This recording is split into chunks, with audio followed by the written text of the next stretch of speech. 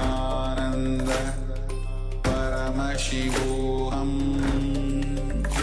Om Nithyananda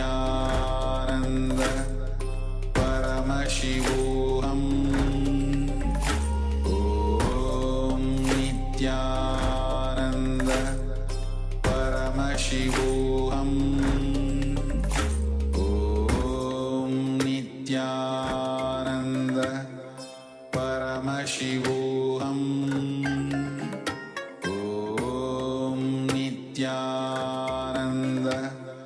Paramashivoham Om Nithyananda Paramashivoham Om Nithyananda Paramashivoham Om Nithyananda Paramashivoham Om Nithyananda Param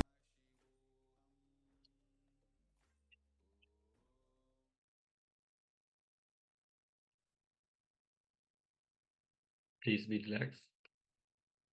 You can open your eyes and you can pen down, or you can type it out in the Zoom chat, whatever has been revealed to you in your third eye.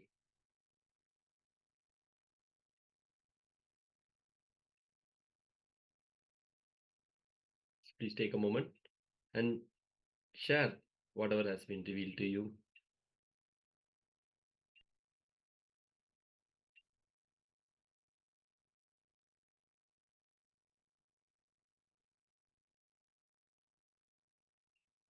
We request all the participants to share the power manifestation results.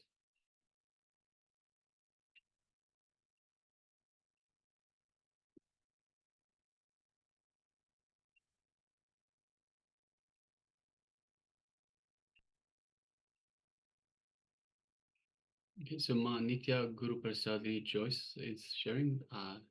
She saw 58, 68, and 77. Thank you for sharing, Ma. Anyone else? Would anyone else like to share what was revealed to them in their third eye? Please take a moment.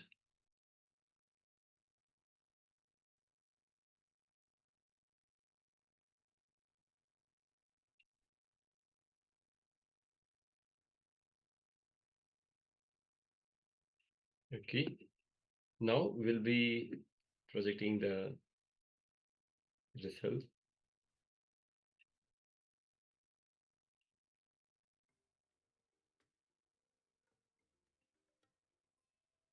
Yes, so as you can see, it's a number 690, 690. So, Ma Nithya Guru Prasadi Joyce, there was definitely a 6 in there. So, congratulations. And the 9 and the 0 both could look a little bit like an 8. So there was a 6 and an 8 there. So well done, Ma.